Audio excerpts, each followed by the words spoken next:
Hey guys, welcome to another episode of Penny Pincher Firearms. I have to apologize for the wind, especially since I had to face the camera into the wind.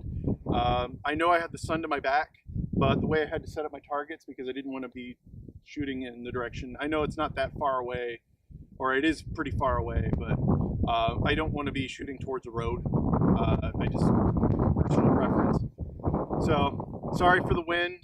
I'll try and have it fixed in post.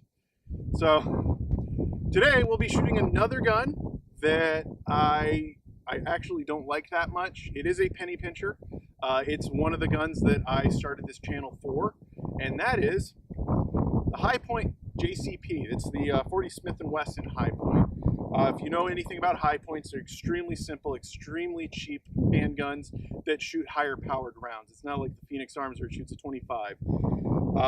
And the way they make them cheap is they use very inexpensive materials and they're direct blowback. There's really nothing impressive about these guns other than, I guess, their weight, their bulk, and their appearance, because they're not very attractive handguns. I will give them that. I do actually, I like the round for this one. The JCP shoots the 40 Smith & Wesson. It does have a 10 round magazine right here.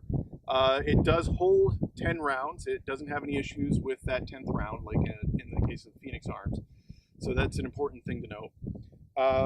But other than really the round, I don't like this gun. I think it's cool to have a gun like this for the price that I paid. I think I paid $150 for it at Academy Sports and Outdoors. But personally, this would not be my carry gun. This would not be something I would defend my home with. I'd much rather do that with a revolver, just because I don't want to put my life behind this. Sorry to High Point, but I really don't think this is anything more than a target gun. Which is fine if you want something that shoots the same caliber as your nicer handgun. But honestly, if you're worried about wear on your nicer handgun, you shouldn't be shooting in the first place if that's your attitude towards shooting. You need to shoot the gun that you're going to shoot in your self-defense. So it's important to be able to wear that gun in and actually use it for those purposes. But other than that, like I say, I'm not mincing words. I don't like this gun. I really don't. All that aside, I will be shooting at more Angry Orchard bottles. As you might guess, this is all part of the same filming day. So we'll be shooting at more bottles, and we'll see how well this thing does. I have to say that the sights on this version, they're not best.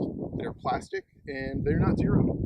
So I'm going to be doing mostly instinctual shooting with this one.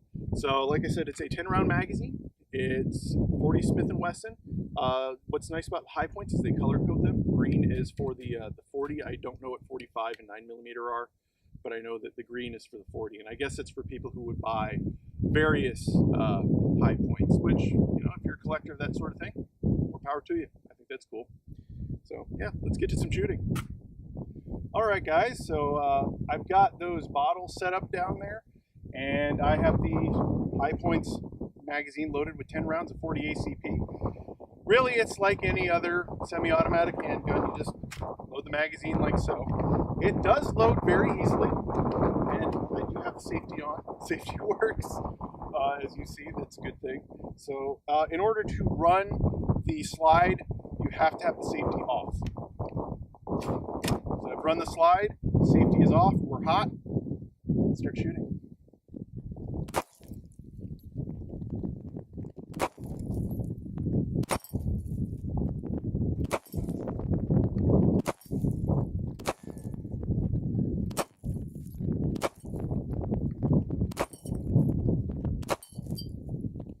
So that's all 10 rounds, and I didn't get a single hit. So I do think that the sights on this need to be zeroed. I did replace the rear sight with the peep at one point and then switched them out again. So that's part of it. Honestly though, shooting it now as compared to when I shot it before, it does feel a little bit more comfortable. I am shooting different ammunition too. I'm shooting the Federal aluminum cased ammo. Maybe it's loaded a little lighter. I definitely can see the slide run, which is a little weird, but I am disappointed in the accuracy. You know, it could be me, but I think mostly it is the handgun. You do see here that it does lock back on an empty magazine. Dropping the magazine does not cause the slide to go forward. And so loading a new magazine is fairly easy. And you just rack it back and fire some more rounds. But all in all, I did do a few improvements to this handgun I didn't talk about earlier. I did remove the magazine safety so I can shoot. Listen for the click. I can shoot with an empty magazine. The side safety still works. It's a sear blocking safety. So all that does is it keeps a slide from moving back, and it blocks the sear, so the trigger can't even do anything. Another thing I did was I filed the very tip of this trigger because it did wear on my finger quite a bit. That has improved the feel of it. So it feels better. I'll say that. It's still not my favorite gun. I still plan on not so much getting rid of it, but selling it. And that's mostly just because it doesn't really fit my tastes. But honestly, if you just want a target handgun and you don't have a lot of money, I say go for it. On top of that, from what I understand, this one at least has been extremely reliable, and everybody else has considered the others reliable. However, I haven't heard much for durability. These are not the most durable handguns in the world.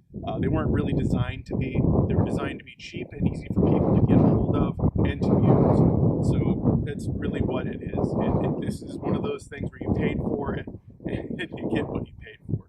So, you know, I wouldn't be thinking too hard about getting one of these unless you're just interested in either having a really cheap gun or you're kind of like me where you like weird guns. But this is the side of weird that I'm not terribly interested in. But, you know, if you want one of these, they're not bad guns. So always remember, a good gun doesn't have to cost you pretty penny.